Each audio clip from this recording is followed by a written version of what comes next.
Bonjour à tous et bienvenue sur la chaîne Wrestling Love. On se retrouve aujourd'hui pour une toute nouvelle vidéo. Alors dans cette vidéo, nous allons parler de deux shows, nous allons faire la review de deux shows alors qu'ils n'ont pas spécialement rapport. Vu qu'il y a beaucoup de shows dont j'aimerais parler en ce moment, je préfère les mettre ensemble. Du coup, on va commencer par le show anniversaire de la Just Tap Out, donc la GTO qui est la fête de Takami Shinoku, et c'était leur deuxième anniversaire dans un show qui se déroulait au Korakuen et qui me hypait bien personnellement. Et ensuite, on va parler d'un show de Stardom, le show Stardom Cinderella Summer Tour in Osaka.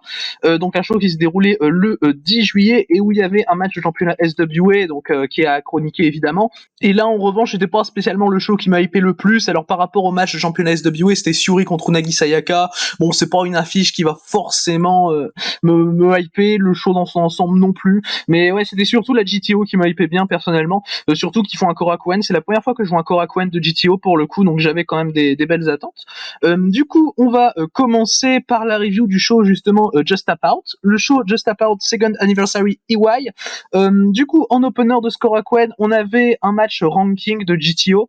Sekiya contre Fire Katsumi. Le match a duré un peu plus de 7 minutes, victoire de Sekiya.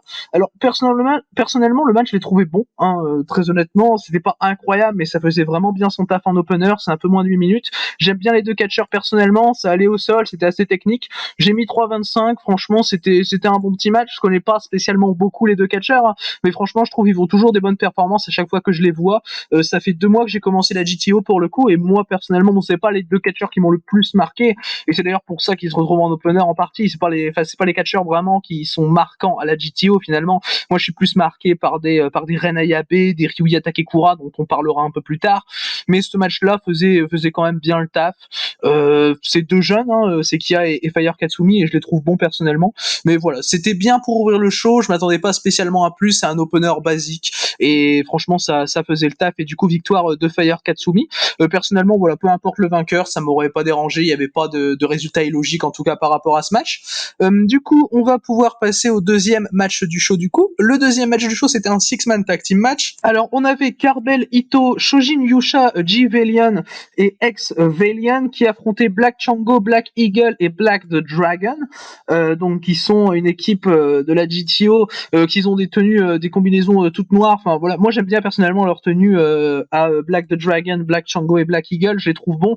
Bon, ils ont perdu le match, ça a duré 7 minutes là aussi, c'est le match le plus court du show pour le coup. C'est pas le match sur lequel je vais avoir grand chose à retenir très honnêtement. J'ai mis 3,25 comme à l'opener, c'était un peu le même principe finalement. Je trouvais que ça tournait bien par rapport au face-off. Enfin, voilà, t'avais un bon teamwork avec Black Chango, Black Eagle et Black the Dragon, qui est une équipe qui m'investit assez facilement personnellement. Je trouve que le match dans son ensemble est assez bien booké. Karbelito, bon évidemment, il brille un peu plus que ses deux compagnons par équipe. Il va un peu plus apparaître. Karbelito, il est de l'autre côté chez All Japan. Des fois, c'est assez logique. Il a été champion six-man de chez All Japan il y a pas longtemps, donc c'est logique qu'on le mette quand même en avant, même si il a 50 ans, Karbelito me semble.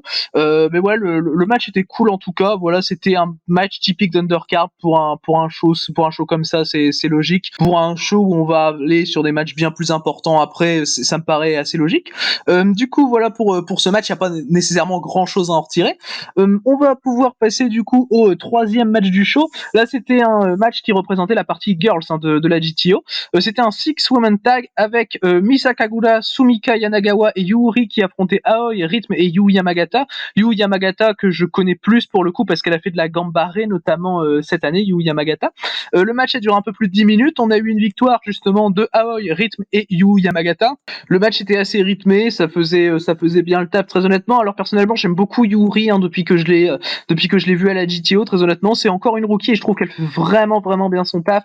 Elle a à chaque fois des bons matchs, hein, Yuri, je trouve à titre personnel. Franchement c'est une très bonne catcheuse et pour moi c'est la MVP du match, celle que je vais le plus retirer. Il y a également Rhythm qui arrive à se démarquer, je trouve. Et non, franchement, c'est un match qui va bien faire son taf. Là également, c'est booké comme de l'undercard, sauf que c'est un peu plus long. Il y a un peu plus de choses à en retirer. Après, là aussi, j'ai mis 3,25. Ça veut pas spécialement aller plus loin. Il y a des bons échanges avec Misa Kagura et Yu Yamagata durant le match, qui faisait bien le taf. Et enfin voilà, il y a pas grand chose à en retirer encore une fois. Franchement, de toute façon, l'undercard de show finalement est pas hyper intéressante. Très honnêtement, elle reste solide, hein. Comme je dis, j'ai mis 3 fois la note de 3,25. Ça reste des matchs assez solides et assez cool à regarder, mais bon, il y a pas grand chose à en retirer très honnêtement. C'était là pour mettre en avant la partie girls de la GTO, hein, parce qu'on sait la GTO se divise en la partie house et la partie girls, et à chaque fois il y a un show de chaque partie qui est diffusé. Du coup, ouais, victoire de Aoi, Rhythm et Yu Yamagata. Nagata. On va du coup pouvoir passer au quatrième match du show, c'est là que ça se rendait un peu plus intéressant. Alors le quatrième match, c'était un singles match entre Ryuya Takekura, donc de la GTO, et Akira Joe, qui est pour le coup apparu un peu à la GTO cette année, qui a lancé une storyline finalement avec Ryuya Takekura. Akira Joe faisait équipe également avec Raito Shimizu, qui est aussi un catcheur freelance japonais. Akira Joe, pour le coup, c'est un catcheur qui est plus du côté de la VKF. Je l'ai vu il y a pas longtemps à la VKF dans le show Super Brawl, il avait fait un bon match. C'est un catcheur que j'aime bien personnellement, Akira Joe. Là, il fait encore une bonne performance. Un peu plus de 10 minutes de match, un peu comme le Six Woman juste avant, mais là, c'était vraiment pour le coup mieux, plus impactant dans les strikes. Hein. Par exemple, tu commences avec un gros échange de strikes que j'ai bien aimé. Enfin, au début, ça se pousse, tu vois, ça se pousse un peu, ça cherche, et après, tu pars sur des strikes qui étaient bien violents. Moi, j'ai bien aimé. J'ai mis 3,5 au match personnellement. Voilà, j'étais hype pour le match hein, par rapport à la petite storyline qu'on a eu dans les shows GTO de la partie house évidemment. Et le match a deliver très clairement. Akira Joe, pour le coup, j'ai envie d'en voir un peu plus. J'ai vu que 3-4 combats du gars et franchement, il fait super bien le taf, Akira Joe. En plus, il est assez jeune, il a encore 27 ans, Akira Joe. Donc non, moi j'aime bien le voir catcher contre Ryuya Takekura, qui est une des valeurs sûres hein, de la GTO, qui est un des catcheurs qui m'a le plus marqué depuis que j'ai commencé la GTO. Moi personnellement, ça pouvait que faire le taf. C'est un 3,5. Et bon voilà, je vous le dis tout de suite, je suis pas monté au-dessus de 3,5 pendant le show nécessairement. Après, il y a eu des meilleurs 3,5 on va dire, mais le show de toute façon dans son ensemble est hyper solide et enfin voilà, vous voyez à mes notes. Et mais du coup ouais, voilà pour ce match, donc logiquement remporté par Ryuya Takekura. Par rapport à la storyline, le fait que Takekura de la GTO gagne au show anniversaire de la GTO, ça me paraît totalement logique. Du coup voilà pour ce match. On va pouvoir maintenant passer au cinquième des 7 matchs du show. Le cinquième match du show, c'était du coup le match qui était pour les titres. C'était le seul match de titre du show. C'était pour 2 titres, donc le Young Dream Title, donc détenu par Eagle Mask, et le Independent World Junior Heavyweight Title, donc détenu par Arata. Alors par rapport au Independent World Junior, c'est un titre qui était avant du côté de chez Gambar, qui est maintenant du côté de chez GTO. Bah voilà, il transite un peu entre certaines fêtes, et là c'est Arata qui est champion. Il a conservé son titre et du coup gagné le match, est devenu également champion Young Dream, qui a été remporté pourtant il y a pas longtemps, il y a pas si longtemps que ça par Eagle Mask. Je crois que c'est du côté de la Pro Wrestling Magic Box, si je dis pas de bêtises, qui est une toute petite fed indé japonaise. Et clairement le match était très bon hein, de toute façon. Pour moi, le deuxième meilleur match du show. Eagle Mask fait une très bonne performance comme toujours. Enfin voilà, Eagle Mask il est excellent. Hein. C'est un des meilleurs catcheurs de GTO pour moi. Et franchement, pour ceux qui regardent pas GTO, franchement faut s'y intéresser parce qu'Eagle Mask franchement il est excellent. Et là dans ce match il a été également, surtout qu'il a que 22 ans. Hein, Eagle Mask quand même assez taré. Je suis un peu déçu qu'il ait perdu justement, mais à part ça, franchement il y a rien de mauvais par rapport au match en lui-même. Il y a du rythme, mais vraiment t'as le sentiment que c'est pour quelque chose d'important. Franchement, les deux mecs te tapent pas un match random alors que c'est pour 2 titres quoi. Tu sens vraiment qu'il y a un peu de tension, qu'il y a un peu, enfin voilà. Et limite il y a des petites erreurs qui sont faites et ça va avec la tension du match finalement. Et moi j'ai bien accroché à ça. Ça monte pas au-dessus de 3,5 parce qu'il y a un petit creux dans le match qui était un peu compliqué, mais sinon franchement c'est très bien fait. Arata fait une très bonne performance. Hein, voilà, même si je suis déçu de la défaite d'Eagle Mask, ça n'empêche pas qu'Arata c'est un très bon catcheur. Et là aussi Arata 23 ans. De toute façon le GTO niveau rookie, enfin là pour le coup c'est pas un rookie, il a commencé en 2019 il me semble Arata, mais pour le coup niveau jeune catcher les GTO ils font super bien leur taf. C'est eux qui ont sorti Maika du côté de la Stardom dont on parlera juste après. C'est eux qui ont sorti Tamura Hayato qui a déjà eu un titre chez Zero One. Enfin voilà quoi, c'est pas rien quand même les jeunes de GTO. Et là Arata et Eagle Mask, ça représente totalement la chose finalement. Très bon match du coup, 3,5 pour ma part, et Arata donc double champion. Du coup voilà pour ce match. On va maintenant pouvoir passer au pré-main event du show. Le pré-main event du show, c'était un match par équipe avec Kanon et Ren Ayabe qui affrontaient Taka Michinoku et Minoru Suzuki. Donc Minoru Suzuki qui est invité quelquefois du côté de GTO, ce qui est pas surprenant. Il avait fait un match il y a pas longtemps, bon, qui avait été écourté contre Tomoka Inaba, qui était cette fois lors de la partie GTO Girls. Et Minoru Suzuki, personnellement, moi je l'attendais bien avant ce match. Il a fait une très bonne performance Suzuki, ce qui change de ce qu'il peut faire chez New Japan pour le coup certaines fois. Le match dure 16 minutes, voilà, c'est pas non plus le match le plus long, mais il fait super bien le taf. Victoire de Suzuki et de Taka Michinoku, ce qui est très logique, hein. Évidemment, ils allaient les faire gagner, ça me paraît, enfin voilà, Taka Michinoku c'est le patron de la Fed, et Suzuki c'est un peu l'invité de luxe, hein, ce qui est logique finalement quand tu sais que Taka Michinoku faisait partie du Suzuki Gun du côté chez New Japan. Bon, tout se suit finalement. C'est Suzuki qui gagne le match pour son équipe. Moi, je trouvais ça bien personnellement. C'est mon match préféré du show, hein, très honnêtement. Là, j'ai mis 3,5, j'étais pas loin du tout du 3,75. Excellent échange durant le match entre Minoru Suzuki et Ren Ayabe. J'ai adoré l'attitude d'Ayabe finalement parce que en fait, enfin surtout contre un vétéran comme Suzuki, Ayabe finalement il le prend de haut, enfin parce qu'Ayabe c'est un géant. Faut savoir, Ayabe, il fait 2 mètres. Et du coup, il se rapetisse un peu, il dit à Suzuki, allez, frappe-moi, petit. Enfin, voilà, vraiment, genre, il prend Suzuki pour un petit, et j'ai trouvé ça génial de la part de Ren Ayabe. Finalement, il est jeune, Ren Ayabe, il peut encore progresser, et je le trouve déjà excellent, hein. Ren Ayabe, c'est avec Ryuya Takekura et Eagle Mask mon préféré, hein, chez GTO, personnellement, de ce que j'ai vu, en tout cas. Et t'as Suzuki, il lui colle des coups d'avant-bras, enfin, t'aimerais pas être Ren Ayabe. Ren Ayabe, au début, il résiste, mais finalement, il en peut plus. Suzuki lui défonce la joue, enfin, franchement, les coups d'avant-bras de Suzuki, c'était quelque chose sur Ren Ayabe. Et voilà, Suzuki a logiquement remporté le match. Mais ouais, cet échange Ayabe-Suzuki va durer assez longtemps de toute façon. Ayabe fait une très bonne performance, il se voit accorder du temps dans le match, c'est très bien. Kanon et Takami Shinoku ont aussi été cool, hein, dans le match, ils ont aussi fait une bonne performance, même si on les a bien moins vus, hein, finalement, que les deux autres, mais ils étaient quand même bons. Mais ouais, c'est Suzuki et surtout Ren Ayabe que je vais retenir personnellement du match. On sait Suzuki qui est là pour mettre over Ayabe, même si Suzuki remporte le match, Ayabe ressort bien over quand même par rapport aux différents échanges qu'il a pu avoir avec Suzuki. Et le match était vraiment très bien fait. Et pour le coup, j'agrée complètement au fait que ce soit pas le main event finalement ce match, parce qu'il a pas un gros impact par rapport à la GTO pour être en main event du show anniversaire pour le coup. Et même s'il y a Minoru Suzuki, je trouve que c'est un très très bon move de pas l'avoir mis en main event. Personnellement, j'avais un peu peur de ça, et j'ai trouvé ça bien personnellement. Mais du coup, voilà pour ce match. Je pense qu'il n'y a pas grand chose de plus à dire. Finalement, le match il contient pas une énorme histoire, mais il est juste super bien fait, quoi. Et j'étais pas loin du 375, ouais. Du coup, on va pouvoir passer au main event, du coup, ce show GTO Second Anniversary EY. On avait Aki Shizuku qui affrontait Tomoka Inaba pour le Queen of GTO. Donc à la GTO, t'as le King of GTO et le Queen of GTO. Donc ils sont un peu des titres, hein, par rapport à la Fed. Bon, c'est pas aussi important que l'Independent World Junior, qui concerne pour le coup plusieurs Fed, et qui concerne pas à fond la GTO non plus, même s'il est détenu par un catcheur GTO. Et c'est pour ça que ça n'a pas été mis en main event, évidemment. Le Harata Eagle Mask, le Inaba contre Akishizuku faisait plus de sens, et j'ai trouvé ça bien qu'ils mettent la partie GTO Girls en main event personnellement. Tomoka Inaba a battu Akishizuku, donc le match a duré 17 minutes. Victoire de Tomoka Inaba logique, hein, personnellement je m'attendais pas à voir Akishizuku gagner. Tomoka Inaba, si c'est elle qui a été mise contre Minoru Suzuki un peu plus tôt dans un show de GTO Girls, c'est pas pour rien, c'est pas pour qu'elle perde derrière dans le main event du show anniversaire, hein, très honnêtement. Et franchement, le match était très bon. Tomoka Inaba fait une très bonne performance, voilà, même excellente performance, hein, très honnêtement. Et elle se venge un peu de sa défaite rapide contre Minoru Suzuki. Tu la sens un peu furieuse finalement parce qu'elle a perdu en moins de 2 minutes, hein, contre Minoru Suzuki. Je crois qu'elle s'était un peu blessée dans le match et que ça avait dû être écourté. Et Akishizuku fait une bonne performance également, hein, même si c'est pas la catcheuse la plus intéressante au monde finalement. Akishizuku, j'ai un peu de mal à accrocher. Tomoka Inaba fait des bons kicks durant le match. Franchement, je l'ai trouvé assez violente finalement, elle avait la rage, Tomoka Inaba. J'ai trouvé ça bien par rapport à l'histoire du match.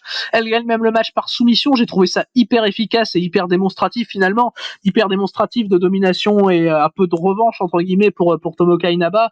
Même si, je sais pas si elle avait eu un match contre Akishizuku en AV1. Je sais qu'elle avait eu je sais qu'il y avait eu un tag dans un GTO Girls en mai qui avait été remporté par Akishizuku et Yu Yamagata. Du coup, Akishizuku avait quand même un peu l'avantage. Je sais pas si c'est passé avant entre les deux personnellement, mais du coup, Tomoka Inaba arrive à remporter le match au final. Et là, le match était clairement très très bon, hein. Voilà, c'est du 3,5 là aussi. Bon, c'est pas un aussi bon 3,5 que le Harata Eagle Mask ou que le tag avec Suzuki, mais ça reste un très bon match qui est à conseiller, hein, très honnêtement. D'ailleurs, je l'ai pas dit, mais le show a été diffusé sur Nico Pro. Par rapport au match que je vais conseiller, j'espère qu'il sortira ailleurs que sur Nico Pro, parce que bon, Nico Pro, tout le monde peut pas en profiter nécessairement. Mais ouais, du coup, c'est cette victoire de Tomoka Inaba, donc dans un très bon match qui conclut ce show anniversaire de la GTO. Du coup, par rapport au show dans l'ensemble, franchement, je l'ai trouvé très bon. C'était un Korakuen très satisfaisant de la part de GTO. Il n'y a pas de match incroyable non plus. Bon, voilà, il y a pas de match digne d'un gros show anniversaire comme ça, mais ça reste hyper quali tout le long, et personnellement, ça m'a pas autant dérangé que ça, hein, très honnêtement. Et non, ouais, ça restait très bon toute la carte. C'était un show qui était très digeste. Et moi, personnellement, je conseille de mater tout le show à partir du Akira Jo contre Ryuya Takekura. C'est là où t'as les 4 matchs que je mets à 3,5. C'est là où t'as les 4 meilleurs matchs du show, très clairement. Et le haut de la carte est hyper quali de toute façon. Et s'il y a un match que je dois détacher des autres, ouais, c'est le tag Kanon et Ren Ayabe contre Minoru et Takami Shinoku, qui était clairement le meilleur match du show à mon sens. Mais ouais, regardez tout le show à partir de Takekura contre Akira Jo si vous pouvez. Du coup, voilà pour ce show, donc GTO, ce show Just About Second Anniversary EY. Du coup, on va passer au deuxième show, donc que je vais chroniquer par rapport à cette vidéo. Le deuxième show, c'est un show Stardom, donc comme je l'ai évoqué, le show Stardom Cinderella Summer Tour in Osaka, qui contenait du coup un match de championnat SWA, comme je l'ai évoqué un peu plus tôt, le Syuri contre Unagi Sayaka. Du coup, on va commencer directement, on va rentrer dans le vif du sujet par rapport à ce show qui s'est déroulé donc le 10 juillet. On avait en opener un freeway avec Azumi, Mina Shirakawa et Saki Kashima. Le match a duré un peu plus de 7 minutes, il a été remporté par Azumi. Personnellement, j'ai bien aimé la décision de booking, hein. J'aime beaucoup Azumi de toute façon, et elle fait une bonne performance dans le match. Et avec sa victoire, j'espère qu'elle pourra challenger pour la ceinture Wonder, hein, par exemple Azumi. Je trouve que ce serait très très bien, surtout si Starlight Kid prend la belt à Tam Nakano, ce qui m'étonnerait pas personnellement, et ce que je pense qui va arriver, que Starlight Kid va battre Tam Nakano pour moi pour la Wonder, et du coup Azumi pourrait se positionner en première challengeuse de Starlight Kid. Ce sera assez logique compte tenu de la rivalité, de la storyline entre AZM et Starlight Kid qui date quand même, hein, qu'ils ont eu beaucoup de 1 contre 1 ensemble, et ouais, ça pourrait être très bien, et Azumi prend des victoires en ce moment, donc moi je trouve ça bien. Bon, c'est un peu random, hein, très honnêtement, avec Mina Shirakawa et Saki Kashima, bon voilà, c'est pas spécialement étonnant, mais ça a fait le taf pour le coup en tant qu'opener. C'est un bon petit match pour ouvrir le show. Ça reste le moins bon match du show à mon sens. Bon voilà, ça reste assez court, c'est le seul match qui est en dessous des 10 minutes, mais ça fait le taf. Voilà, j'ai mis 3, c'est un bon petit opener et ça donne du momentum à AZM. Surtout que je veux dire, elle pine pas une rookie quoi. Dans le match, t'as Mina Shirakawa et Saki Kashima. Mina Shirakawa qui en plus de ça vraiment bien booké en ce moment à la Stardom, je trouve, qui a le titre futur, qui est championne artiste depuis quand même pas mal de temps, enfin voilà, qui est quand même assez importante à la Stardom. Mina Shirakawa, bon, même si c'est pas énorme non plus, hein, voilà, on va pas se le cacher, enfin voilà. Donc je pense que vous connaissez l'importance de Mina Shirakawa à la Stardom, enfin voilà. Mais voilà, le match était plutôt bon en tout cas. Victoire d'AZM qui m'a plu. Du coup, on va pouvoir passer au deuxième match du show du coup. Le deuxième match du show, c'était Konami qui affrontait Tam Nakano dans un 1 contre 1. Alors Konami avait déjà affronté Utami Hayashishita il y a pas longtemps, ça avait fini en time limit draw et Konami avait failli gagner le match. D'ailleurs, le time limit draw se fait au moment où Konami arrive à placer sa soumission, donc son triangle lancer. Et là du coup, après avoir fait ça avec la championne world, là elle a affronté la championne Wonder of Stardom, donc Tam Nakano. Là aussi ça a fini en time limit draw, mais dans le sens où ça m'a vraiment dérangé ce time limit draw, c'est que alors bah, déjà je vais parler du match. Le match est vraiment cool, hein, voilà. Konami met des bons kicks sur Tam Nakano dans le match. Tam Nakano résiste bien, elle aussi elle a été impactante dans ce qu'elle a pu faire, Tam Nakano. L'in-ring du match était très bon. Bon après c'est Konami Tam Nakano, donc est-ce que c'est étonnant? Non, qu'on ait un très bon match in-ring. J'ai mis 3,25 personnellement parce que le finish a fait aucun sens. Très honnêtement, j'aurais pu mettre 3,5, mais le finish fait aucun sens. C'est time limit draw, sauf que cette fois-ci c'est Tam Nakano qui porte son finish à Konami, et le time limit draw se fait au moment où Tam Nakano veut tenter le tomber après son finish. Donc bon, enfin je vois pas l'utilité personnellement. Ça avait été fait dans le sens inverse avec Konami contre Utami, et là ça se fait comme ça. Enfin je vois pas le point en fait. Si ça avait été dans le même sens, si ça avait été time limit draw avec Konami qui arrive presque à placer son triangle lancer, j'aurais vu l'intérêt, j'aurais trouvé l'intérêt du draw. Mais là pour le coup, de la manière dont le draw est fait, j'ai trouvé ça naze personnellement, et ça ne fait aucun sens en tout cas. Du coup c'est vraiment dommage parce qu'en soi un time limit draw entre Konami et Nakano, ça me dérange pas, je trouve ça même plutôt logique, mais de la manière dont c'est amené par rapport au dernier draw qu'a eu Konami, je trouve ça vraiment mal. Pour le coup, je trouve ça vraiment mal fait, et c'est quand même assez dommage parce qu'en soi le match est vraiment bon, mais du coup je peux pas aller plus haut que le 3,25 parce que à mon sens en tout cas le finish a pas de sens, hein, finalement pour moi, malgré le fait que ce soit un draw et que ce soit logique d'avoir un draw, hein, c'est la manière dont il est amené, je trouve ça naze. Mais du coup ouais, le match en lui-même est bon, hein, en termes d'e-ring évidemment, comme je l'ai dit. Du coup voilà pour ce match entre Konami et Tam Nakano. On va maintenant pouvoir passer au troisième des 5 matchs du show. Le troisième match du show, c'était un tag team match avec Ruaka et Starlight Kid, donc Oedo Tai, qui affrontaient Stars, Koguma et Mayu Iwatani. Le match a duré 13 minutes 30, victoire de Koguma et de Mayu Iwatani par DQ, hein, évidemment, parce que Oedo Tai hit qui ne fait aucun sens, hein, très honnêtement. Pour le coup, la hit de Oedo Tai, j'ai l'impression que c'est revenu comme avant Natsuko Tora, hein, parce que Natsuko Tora s'est blessé récemment, même si bon, ça je pense que vous en avez connaissance. Et enfin voilà, c'était vraiment fin Oedo Tai random comme on pouvait avoir avant que toute la storyline avec Natsuko Tora se rende intéressante finalement. Et le match en lui-même est bon, hein. Starlight Kid fait une bonne performance, elle a des bons échanges avec Mayu Iwatani. Moi je les trouve toujours intéressants les échanges Starlight Kid Iwatani personnellement. Et quand Starlight Kid aura la Wonder, non seulement Azumi mais pourquoi pas Mayu aussi pourra challenger Starlight Kid. Enfin voilà, il peut y avoir des trucs comme ça, hein. Avec Starlight Kid et avec la Wonder, finalement il y a plein de possibilités je trouve. J'étais investi dans le match. Les échanges Ruaka et Koguma, bon c'était pas si dégueu que ça. À un moment t'as Koguma qui va tenter son roll-up spécial avec laquelle elle avait même pin Julia Julia, avant Yokohama Dream Cinderella in Summer, et finalement t'as Starlight Kid qui va interrompre le tombé, donc voilà, t'as pas... Enfin, j'ai l'impression que le roll-up de Koguma, c'est un peu son finish finalement, c'est bizarre. Mais enfin voilà, du coup, t'as Starlight Kid qui le casse et t'as pas Ruaka qui s'en kick out.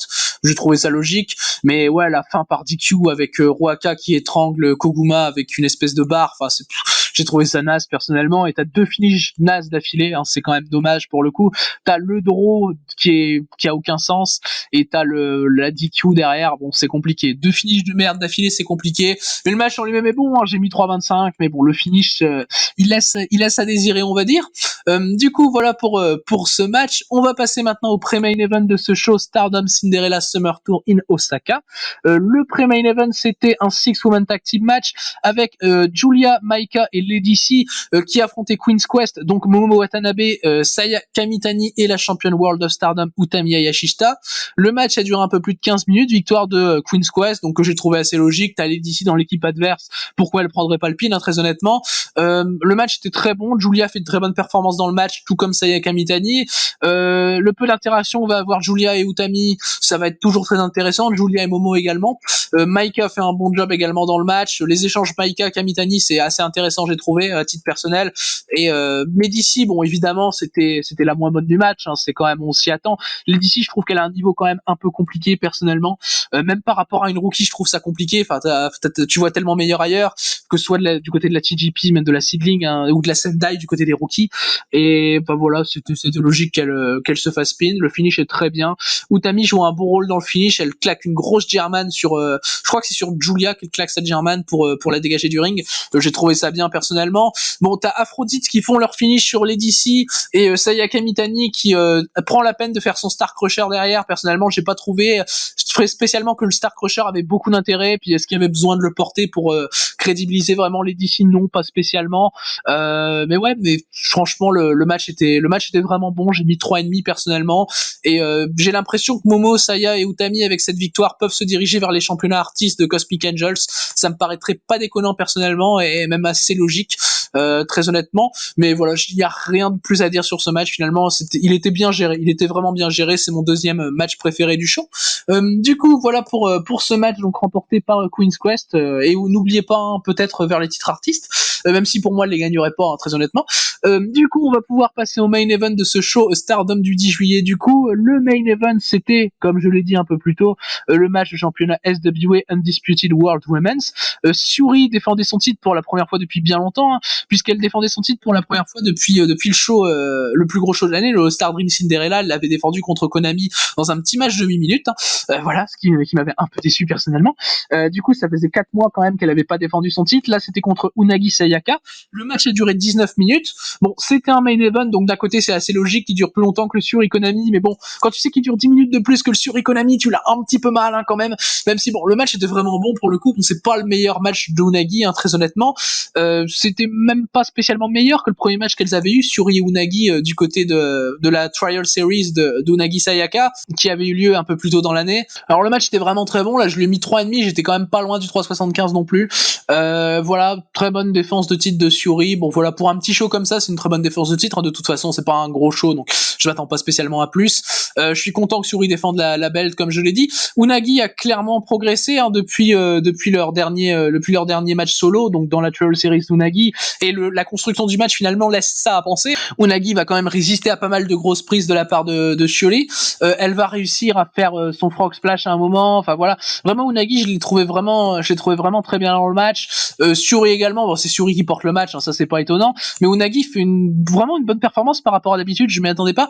Le match se finit par KO avec un gros kick, un gros high kick de la part de Syuri, suivi d'un deuxième kick dans la tête d'Unagi. C'était très violent. T'as Tam qui vient juste derrière vérifier si Unagi va bien, t'as Unagi qui reste au sol.